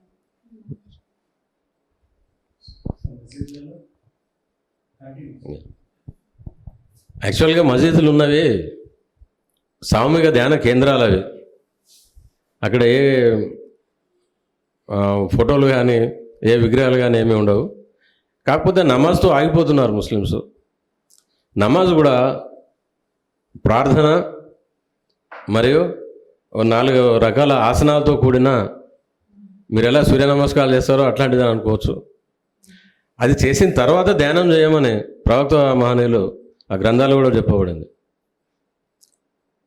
ప్రవక్త వారిని వారి అనుచరులు ఒక సందర్భంలో ధ్యాన విశిష్టత గురించి అడిగినప్పుడు వారు ఏమని చెప్పారు అంటే, ఫజాయిల్ అమల్ పార్ట్ 1లో ఉంది ఇది, మీకు ప్రతి మసీదులో దొరుకుతుంది. ఇప్పుడు ఇస్లామిక్ బుక్స్ కావాలంటే మీరు సరదాగా చదువుకోవచ్చు, నేను అడ్రస్ ఇస్తాను. అందులో ఏమని చెప్పారంటే, ఓ ప్రవక్త, ఈ నీ అనుచరులకు సహచరులకు తెలియజేయి అని పరమాత్మ నుండి సందేశం ఇచ్చారనమాట. ఏమని అంటే, ఏ వ్యక్తి అయితే ఉదయం నమాజ్ చదివి అంతటితో ఆగక సూర్యోదయం వరకు నా ధ్యానంలో జికర్లో కనుక ఉండి, అదే వ్యక్తి సాయంత్రం నమాజ్ చదివి అంతటితో ఆగక పూర్తి చీకటి పడే వరకు నా జికర్ ధ్యానంలో ఉంటే, ఈ 2 ధ్యాన సమయంలో మధ్యన నేను స్వయంగా ఆ వ్యక్తితో ఉంటానని చెప్పు అన్నారు. ఆయన సాన్నిహిత్యంలో ఉంటానని చెప్పు అన్నారు. అంటే కేవలం నమాజ్ కాదు, నమాజ్ చేసి ఆ నమాజ్ అనేది ధ్యానానికి ప్రిపరేషన్. సో ఎవరైతే జికర్ చేస్తారో ఉదయము రాత్రి, సూర్యోదయము సూర్యాస్తమయంలో కనుక జిక్ర్ ధ్యానం చేస్తే, ఈ 2 ధ్యాన సమయంలో మధ్యన నేను అంటే ఆ చైతన్యం అనేది, ఆ పరమాత్మ చైతన్యం అనేది ఆ ధ్యానం చేసిన వారితో ఉంటుంది అని హామీ ఇచ్చారు. తర్వాత అదే గ్రంథంలో గ్రూప్ మెడిటేషన్ గురించి, విశిష్టత గురించి మహనీయులు ప్రవక్త మహనీయులు అంటారే స్వర్గపు తోటలుగా వర్ణించారు గ్రూప్ మెడిటేషన్స్. అలాగే ఆ పరమాత్మ ప్రవక్త మహనీయులకు ఏమని చెప్పారు అంటే, ధ్యాన విశిష్టత గురించి, గ్రూప్ మెడిటేషన్ గురించి ప్రవక్త వీళ్ళందరికీ తెలియజేయి, ఏ స్థలంలోనైతే 4 కలిసి ధ్యానం జిక్ర్ చేస్తారో అక్కడ 5వ వాడిగా నేను స్వయంగా ఉంటానని చెప్పు అన్నాడు. గ్రూప్ మెడిటేషన్లో మన సీనియర్ మాస్టర్స్ చెప్తూ ఉంటారు, మాస్టర్స్ వస్తూ ఉంటారని, ఆల్రెడీ ఇక్కడ ఉంటూ ఉంటారు. ఎక్కడైతే ఆత్మజ్ఞానానికి సంబంధించిన చర్చలు, సజ్జన సాంగత్యం జరుగుతుందో అక్కడ మా హాస్టల్ మాస్టర్స్ ఖచ్చితంగా ఉంటారు. నేను ధ్యానం మొదలుపెట్టిన కొత్తలో నాకు అనుమానం ఉండేది, ఈ వీళ్ళందరూ ఇప్పుడు బాలకృష్ణ గారు, సేత్ బాలకృష్ణ గారు ఒకసారి వచ్చి మాస్టర్స్ ఇన్వైట్ చేస్తున్నాను అంటే, ఏదో ఇన్వైట్ చేస్తున్నారు, అసలు వస్తారా నిజంగానే అని అనుకుంటే, నాకు 4-5 మాస్టర్స్ యొక్క మేడంకి అయినట్టు నాకు దర్శనం కూడా జరిగింది. సో అట్లా పరమాత్మ ప్రవక్త వారు చెప్పారు, ఎక్కడైతే గ్రూప్ మెడిటేషన్ జరుగుతుందో 4 కలిసి ధ్యానం చేస్తారో 5వ వాడుగా నేను ఉంటాను. ఎక్కడైతే 100 మంది కలిసి ధ్యానం చేస్తారో 101 వాడుగా నేను స్వయంగా ఉంటానని చెప్పాను. అలాగే ఉదయము తహజ్జుద్ టైం అంటే బ్రహ్మముహూర్తం 3 నుండి 5 మధ్యన ఏ ఇంట్లో అయితే కుటుంబం అంతా కలిసి ధ్యానం చేస్తారో అక్కడ దైవదూతలు విహరిస్తూ ఉంటారట. ఆ మీ పరుపులలో దైవదూతలకు వచ్చి మీతో కలిసి ధ్యానం చేస్తారు అని ఆ ఫజాయిల్ అమల్ గ్రంథంలో జరిగింది. ఇంకా జిక్ర్ చేసిన వానికి చేయని వానికి పోల్చండి మహాప్రవక్త అని ఆయన సహచరులు అడిగితే అన్నాడు, జిక్ర్ చేసినవాడు సజీవుడు, జిక్ర్ చేయనివాడు నిర్జీవుడు.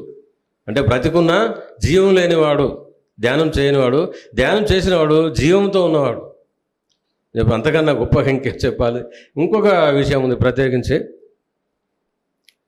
ఎక్కడైతే మామూలుగా మనం భగవద్గీతలో పూజాకోటి సమం స్తోత్రం, స్తోత్రకోటి సమో జప, జపకోటి సమం ధ్యానం, ధ్యానకోటి సమోలయ అని ఒక శ్లోకం ఉంది, మీరు అందరూ వినే ఉంటారు. అంటే 1,000 పూజలు ఒక స్తోత్రంతో, 1,000 స్తోత్రాలు ఒక జపంతో, 1,000 జపాలు ఒక ధ్యానంకి సమానం అని. అంటే 1,000 కోట్ల పూజలు చేస్తే వచ్చే పుణ్యము ఒకే ఒక ధ్యానంతో వస్తుంది అని అర్థం. అట్లాగే ఇందులో కూడా ఏమని ఒక వాక్యంలో ఏమని చెప్పబడిందంటే, ఏ స్థలంలోనైతే ఒక గడియ జిక్ర్ ధ్యానం ఆచరించబడ్డదో అదే స్థలంలో ఆచరించబడ్డ 60 సంవత్సరాల నమాజ్ కన్నా అది గొప్పది అని ఉంది. 1, 2, 3 కాదు, 60 సంవత్సరాల నమాజ్ కన్నా ఒక గడియ జిక్ర్ ధ్యానం చేయడం గొప్పది అన్న. జిక్ర్ జిక్ర్ జికరనండి, నో ప్రాబ్లం. సో మరి అట్లా ధ్యాన విశుద్ధ గురించి అంత గొప్పగా చెప్పడం అంటే 60 సంవత్సరాలు నమాజ్ చేసే బదులు ఒక గడియ జిక్ర్ చేస్తే అంతకన్నా ఎక్కువ పుణ్యాన్ని పొందుతాం. సో అట్లా నడుస్తున్న క్రమంలో నా family friend, close family friend Sudarshan అని, వారింటికి ఒకరోజు ఈ సాధన, తిరగడము, స్వాధ్యాయము, సజ్జనత ఇవన్నీలో నా ఫ్యామిలీ లైఫ్, ఫ్రెండ్స్ దగ్గర వెళ్ళడం తగ్గించాను బాగా. మరి వాళ్ళ ఇంట్లో వాళ్ళ ఆవిడ చాలా భక్తి మార్గంలో ఉన్నారు. ఒక రూమ్ అంతా దేవుళ్ళ ఫోటోలతో ఉండి ఎప్పుడు అగరబత్తులు కొట్టేస్తూ వారంలో 3 రోజులు ఉపవాసం ఉన్నట్టు ఉండేది. శ్రావణ మాసం వచ్చిందంటే కొబ్బరికాయలు, అగరబత్తులు పొట్లాలు బాగా. నెలలో ఒకసారి రోజైనా పిల్లలతో వాళ్ళ ఇంటికి భోజనానికి, వాళ్ళు మా ఇంటికి అట్లా అంత క్లోజ్గా ఉన్నాం. అయితే చాలా రోజులైంది వాళ్ళ ఇంటికి వెళ్ళి, అంటే సంవత్సరం దాటింది. ఏదో 2 రోజులు 3 రోజులు వారానికి తింటారు కదా, అది కూడా మానిపించేద్దాం, మనం శాఖాహారిగా మారినామని చెబుదామని నేను మావాడు కలిసి ఓ రోజు మనం ఫైండ్ వాళ్ళ ఇంటికి పోయేసరికి నేను అవాక్ అయిపోయాం. మేము అక్కడ దేవుళ్ళ ఫోటోలు ఉంది. వాళ్ళకు శివుడు వేములవాడ రాజరాజేశ్వర కులదైవము. ఆ శివుని ఫోటోలు అవన్నీ తీసేసి జీసస్ క్రైస్ట్ ఫోటో ఉంది. సరిగ్గా మేము పోయిన ముందు రోజు ఆమె యానివర్సరీ చదువుకుంది, క్రిస్టియానిటీలో కలిసింది. అంటే సరిగ్గా సంవత్సరం గ్యాపు. ఆ సంవత్సరం గ్యాప్లో బర్త్డే, నా కొత్త బర్త్డే నిన్న అయింది అన్నయ్య అని అంటుంది. అదేంటమ్మా అంటే, నేను దేవుని నమ్ముకున్నాను, ఆ జీసస్ని నమ్ముకున్నాను నేను అంటే, మిగతా వాళ్ళు దేవుళ్ళు ఎవరు కాదంటే వాళ్ళంతా కాదు అని అంటుంది. అయ్యో, నేనేదో ఇంకా టాప్ లెవెల్ తీసుకెళ్దాం, వెజిటేరియన్గా మార్చాను అనుకుంటే అసలు పిక్చర్ అంతా ఉల్టా అయిపోయింది. 5 నిమిషాలు నాకు మాట రాలేదు, ఏం తోచలే. ఇంకా బాధాకరమైన విషయం ఏంటంటే, అంతకుముందు ఆ హిందూ దేవుళ్ళ పేరు మీద సోమవారం శివునికి, శనివారం వెంకన్నకి, గురువారం సాయిబాబాకి, ఇక శ్రావణ మాసం అంతా ఎట్లా దాదాపు ఎప్పుడు పూజలు ఉపవాసాలు అనేది ఇటు నమ్ముకున్నానని వీక్లీ 7 days మాంసాహారానికి అలవాటు పడ్డారు. అసలు జంతువులు పుట్టిందే తినడానికని కొత్త వాదన నాతో. నేను వేసేయడానికి చెప్పడానికి నేనేమి అనలా, ఇంకేం చెప్తాం, కథ అంతా ఉంటుంది అని. అప్పుడు ఎందుకు చెప్తున్నా అంటే, అక్కడ నాకు ప్రేరణ దొరికింది. ఎట్లాగో భగవద్గీత, ఇస్లామిక్, హైందవం అన్నీ చదివాను కదా, ధ్యానం గురించి తెలుసుకున్నాను. మరి జీసస్ మహాత్ముడు, కరుణామయుడు అంటారు. మరి ఆయన ఏం చేసి ప్రవక్త అయ్యారు? ఇంకా ఉన్నారు కదా సెయింట్స్ అంతా, saint John Paul, saint Pope, సెయింట్లు అందరూ సెయింట్ ఎందుకు అయ్యారు? అది తెలుసుకోవడానికి వీళ్ళింటికి వచ్చానేమో అనుకున్నాను. అది కంప్లీట్ అయ్యాకనే వాళ్ళ ఇంటికి వెళ్ళాను చూడండి.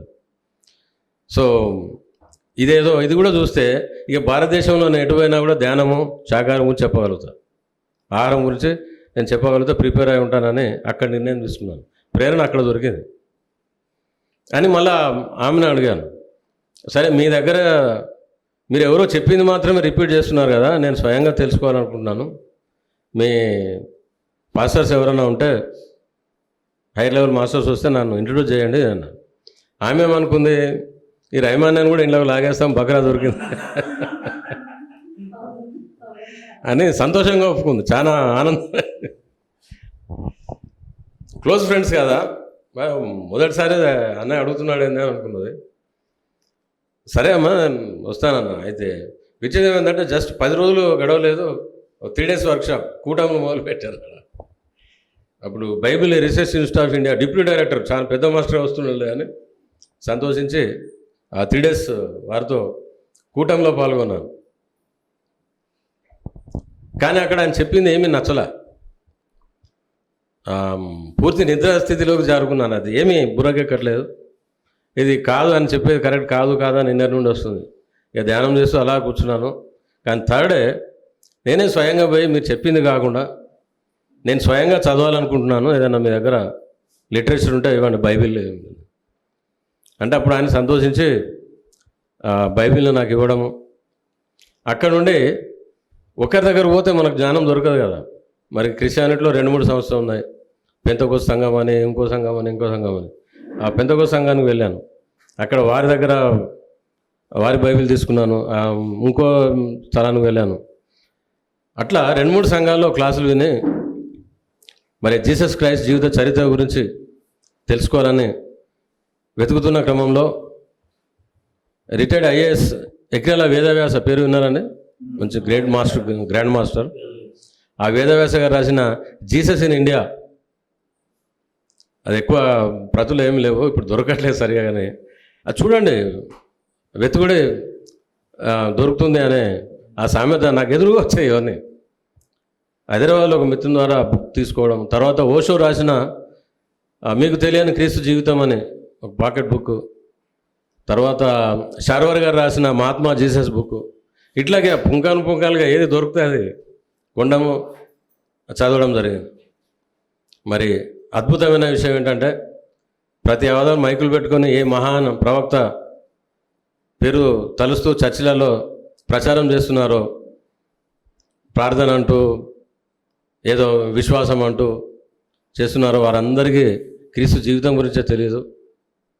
మరి జీసస్ క్రైస్ట్ గురించిన సత్యం ఏంటంటే ఆయన 14 ఏళ్ల వయసు వచ్చే వరకు తండ్రి యొక్క వడ్రంగి పనిలో చేదోడు వాదోడుగా ఉంటూ 14 ఏళ్ల వయసులో ఒక ఎస్సిన్ గ్రూప్ ఆఫ్ పీపుల్ యోగుల సమూహంతో కలిసి టిబెట్కు వచ్చి సంవత్సరం అక్కడ లామాసరిలో ఉంటూ అక్కడ నుండి మళ్ళీ హిమాలయస్కి వచ్చి మహాతార్ బాబాజీ దగ్గర 12 సంవత్సరాలు క్రియాయోగ సాధన చేసి సిద్ధి పొందిన తర్వాత జెరూసలేం వెళ్ళి అక్కడ గుహలో మళ్ళీ 40 రాత్రులు 40 పగుళ్ళు కంటిన్యూస్గా ధ్యానం చేసి ఆ తర్వాత ఆయన ఆ జ్ఞానాన్ని ప్రపంచానికి అందించడం జరిగింది. ఇది సత్యం.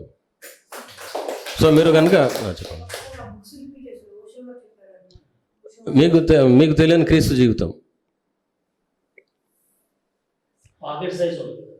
ఎస్, చాలా వండర్ఫుల్ ఇన్ఫర్మేషన్ ఉంటుంది అందులో. చిన్నదే కానీ ఆటం బాంబ్ ఉందా సార్ మీ దగ్గర? సార్ నంబర్ తీసుకోండి, ఎక్కడ దొరుకుతుందో లేదా ఉంటే ఎక్స్చేంజ్ చేసుకోవచ్చు. ఓకే, శార్వరి మహాత్మా జీసస్, ఇది మన దగ్గర కూడా దొరుకుతుంది అనుకుంటా. ఇక్కడ శార్వరి పుస్తకాలు అంతా దొరుకుతాయి.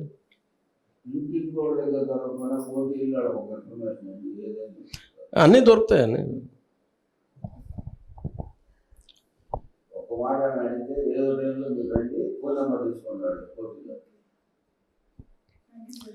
ఓకే.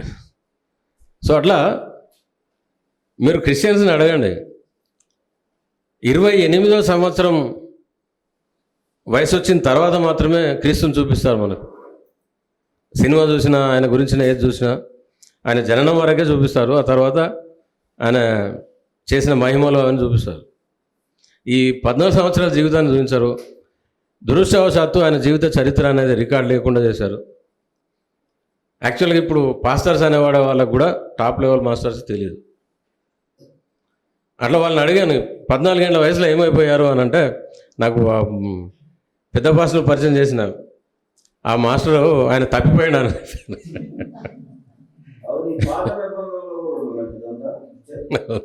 నిబంధనలో లేదు, తీసేసారు. లేదు, ఉంటే ఇంకెక్కడిది, దొరకదు.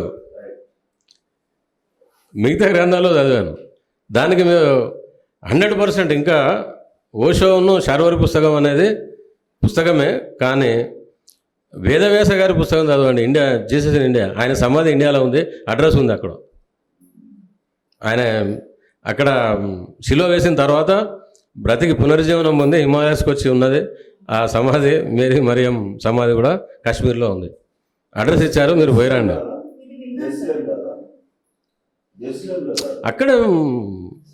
అక్కడ శిలో వేశారు. శిలో వేసిన తర్వాత 3 రోజులు పునరుత్థానం అని చెందాడు కదా. చెందాక ఎక్కడ పోయారు? అది అక్కడ ఏం లేదు, ఆయన ఇక్కడికి వచ్చారు లేచి.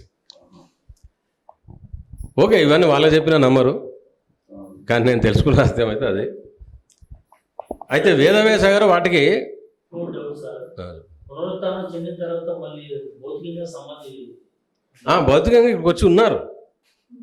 జీసస్ ఉన్నారు, కాశ్మీర్లో ఉన్నారు, హిమాలయస్లో ఉండి కాశ్మీర్లో ఆ ఊరు పేరు అడ్రస్ అన్నీ ఉన్నాయి, అన్నీ ఇచ్చారు. ఆయన ఎన్నో ఫారిన్ రీసెర్చ్ స్కాలర్స్ యొక్క ఆ వ్యాఖ్యానాలు వాటికి ఉదాహరణ ఇచ్చారు.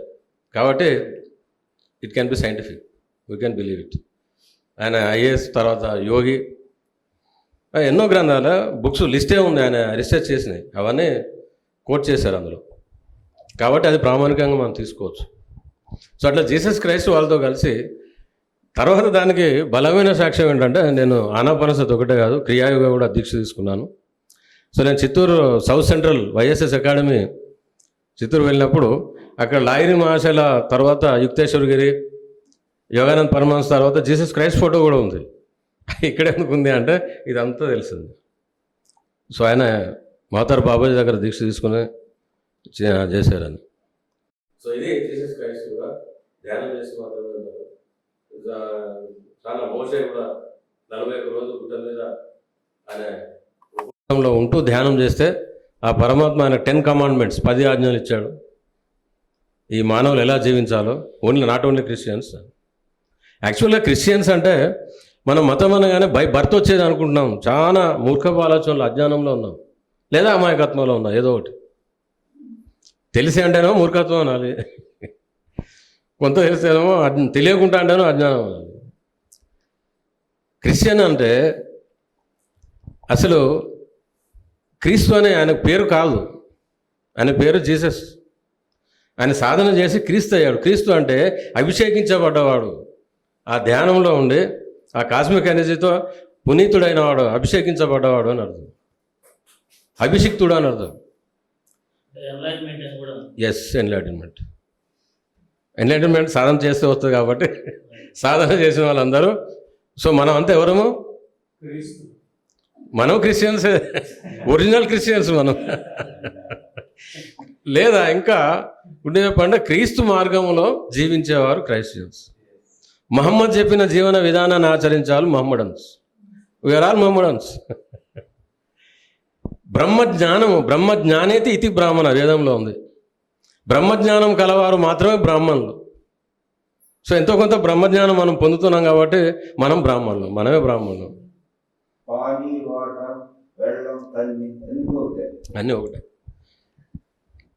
సో బ్రాహ్మణులకు పుట్టిన వాళ్ళు బ్రాహ్మణులు కాదు,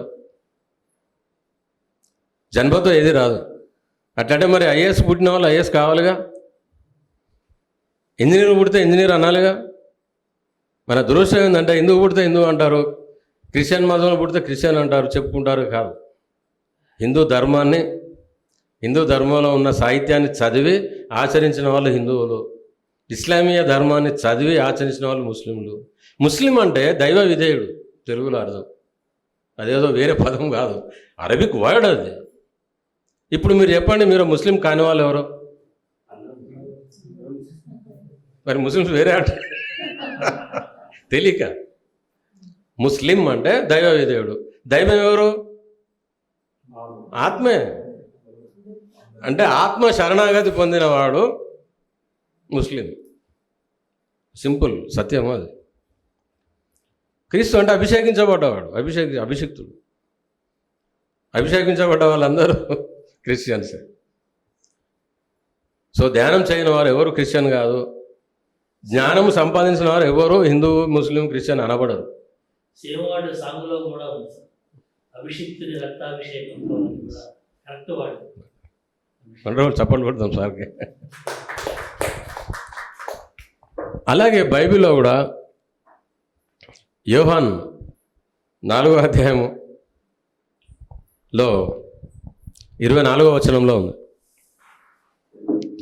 దేవుడు ఆత్మ కనుక ఆయనను ఆరాధించువారు ఆత్మతోనూ సత్యముతోనూ ఆరాధించవాలని ఉంది. చూడండి, ఇక్కడ ఎంత క్రిస్టల్ క్లియర్గా దేవుడు ఎవరో చెప్పబడింది గ్రంథంలోనే. ఈ వాక్యం ప్రకారం దేవుడు ఎవరు సార్? ఆత్మ. అక్కడ ఎవరు? దేవుడు ఆత్మ కనుక ఆయనను ఆరాధించువారు ఆత్మతోనూ సత్యముతోనూ ఆరాధించవాలని. అది మరి ఆత్మ ఆరాధన అంటే ఏంటి? ఈ క్లారిటీ లేక వాళ్ళు కూడా ప్రార్థనతో సరిపెట్టుకుంటున్నారు. పాస్టర్లకే తెలియదు. ఆత్మారాధన అంటే ఏంది? ఇప్పుడు దేహంతో ఏదైతే చేస్తున్నామో పూజలు పునస్కారాలు వాళ్ళు కూడా చేస్తారు, క్యాండిల్ అంటుపెట్టుడు, ఆ సేవ ఈ సేవ అని చేస్తారుగా.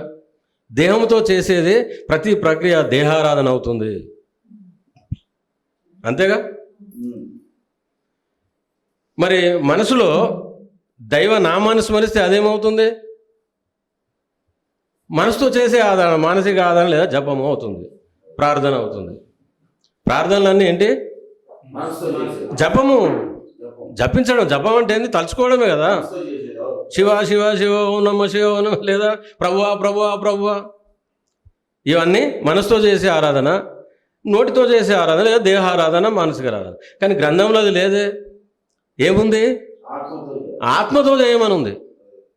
మరి ఆత్మతో ఎప్పుడు చేస్తాము అంటే, ఈ శరీరము మనసు నిష్క్రియము శూన్యమైతే అప్పుడు ఆత్మ ఉనికిలో ఉంటుంది. అదే ఆరాధన, అదే ధ్యానము. ఇది సూక్ష్మార్థం. సో బైబిల్ చెప్పబడిన ఆ దేవుడు ఆరాధన ఏంటి అంటే ఆత్మ ఆరాధనే, సత్యముతో కూడిన ఆరాధన. ఆత్మే సత్యము. సో సత్యముతో ఉండడము, ఆత్మతో ఆత్మతో ఉండడమే ఆత్మారాధన. అదే అసలైన దేవ ఆరాధన.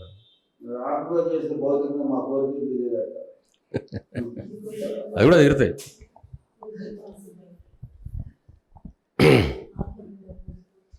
అలాగే మత్తయి అధ్యాయంలో కూడా, మాథ్యూస్లో కూడా, unless your 2 eyes become 1 eye you cannot see the kingdom of God అన్నారు. ఎప్పటివరకైతే మీ 2 కన్నులు ఏకనేత్రంగా ఒకే నేత్రంగా మారదో ఆ దేవుని రాజ్యాన్ని చూడలేవు. మరి ఇక్కడ ఏకనేత్రంగా అంటే ఒకే కన్నుగా మారడం అంటే 2 కన్నులు తీసేయడమా? 2 కన్నులు మూసుకుంటే ఆ శివునికున్న 3వ కన్ను అంటుంటాం కదా, ఆ జ్ఞాన నేత్రము, దాంతో మాత్రమే అంటే ధ్యానం యొక్క విశిష్టత ఇందులో కూడా ఉంది. ఇంకొక మత్తయిలో ఇంకొక వాక్యము దీన్ని సపోర్టింగ్గా ఎంత అద్భుతంగా చెప్పారంటే, seek ye the kingdom of God first, then all the righteousness added unto you, and the kingdom of God is thy within. అంటే మొదటగా ఆ దేవుని రాజ్యంలో ప్రవేశము పొందగోరండి, మీకు కావాల్సిన దివ్యత్వం అంతా అందులో అందించబడుతుంది. ఆ దేవుని రాజ్యం ఎక్కడ ఉందంటే మీ అంతరంలో ఉంది. మీ అంతరంగ శరణు వేడండి, మీ అంతరంగ ప్రవేశం చేయండి, అంతరంగంలోనే అన్నీ అందించబడుతుంది, అన్నీ ఉన్నాయి. ఇంతకన్నా గొప్పగా ఎన్ని వాక్యాలు కావాలో దేవుని ధ్యానం గురించి. సో అక్కడ అందరూ ధ్యానమే చేశారు.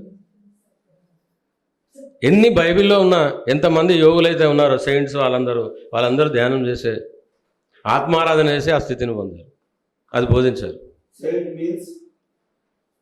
యోగి, ఋషి, ఆ పోస్ట్ ఇందాక వలి అన్నాను కదా, అట్లా ఆ సెయింట్ ఉన్న వాళ్ళందరి పేర్లు ఉన్న వాళ్ళందరూ యోగులు. Saint Augustine, saint Paul, saint John, యోహన్ అన్నది ఇవన్నీ వీళ్ళందరూ జీసస్ క్రైస్ట్ లాగా వీళ్ళందరూ యోగులు. మోసెస్ అంటారు. సో వాళ్ళందరి యొక్క బోధన సమాహారమే బైబిల్. వాళ్ళు యెహోవా దేవుడు అంట. యెహోవా అంటే దాని తెలుగులో అర్థము ఉన్నవాడను. ఎక్కడ ఉన్నవాడను? యూనివర్స్ అంతా, ఎగ్జిస్టెన్స్. సో యెహోవా అంటే దేవుని పేరేం కాదు, దాని అర్థం ఉన్నవాడు, అంతర్యామి. కానీ వాళ్ళు యెహోవా దేవుడు, లేదా ఆ దేవుడు, ఈ దేవుడు, అల్ ఇలాహి, ఈ సృష్టి మొత్తం సృష్టించేవాడు. సృష్టి ఎక్కంచలేంది ఆత్మ ఉంది. అందుకే పరమ ఆత్మ, ఉన్నతమైన ఆత్మ. ఈ పదాలు భాష మాత్రం వేరు, భావం ఒకటి. అందుకే మనకు పండితులు చెప్తుంటారు, ఏకం సత్ విప్ర బహుధా వదంతి. సత్యం ఒకటే, విప్రులు అంటే పండితులు ఎన్ని భాషలైనా, ఎన్ని అర్థాలైనా, ఎన్ని పదాలైనా వాడని వాటి యొక్క సత్యం ఒకటే. ఇట్లా ధ్యాన విశిష్టత గురించి 3 గ్రంథాలు ఇంకా చాలా ఉన్నాయి. మీరు భగవద్గీతలో మీకు తెలిసిందే, ఎందుకంటే దాన్ని నేను ఎక్కువ కోట్ చేయలేదు. లేదండి, ఇంకా తయారు కాలేదు. బై నెక్స్ట్ ఇయర్ 2027లో ఖచ్చితంగా రిలీజ్ అవుతుంది, సర్వమత సారం పేరుతో.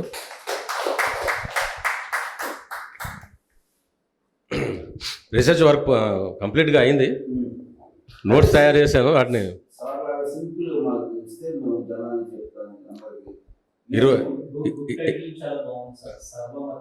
టైటిల్ నాది కాదు, పత్రికారు గట్టిగా చెప్పకూడదు, సార్ ఇచ్చారు.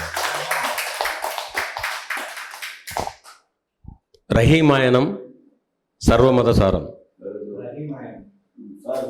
My story. నీ అనుభవాలన్నీ ముందుండాలి, తర్వాత రెండో భాగంలో సర్వమత సారం ఉండాలి అని సార్ నాకు దిశానిర్దేశం ఇచ్చారు, కానీ వీలు కాలేదు. అన్నీ తయారున్నాయి. సార్ PSSM లో 2 ఉన్నాయి, సీతాయనం, రామాయణం, ఇప్పుడు రహీమాయనం.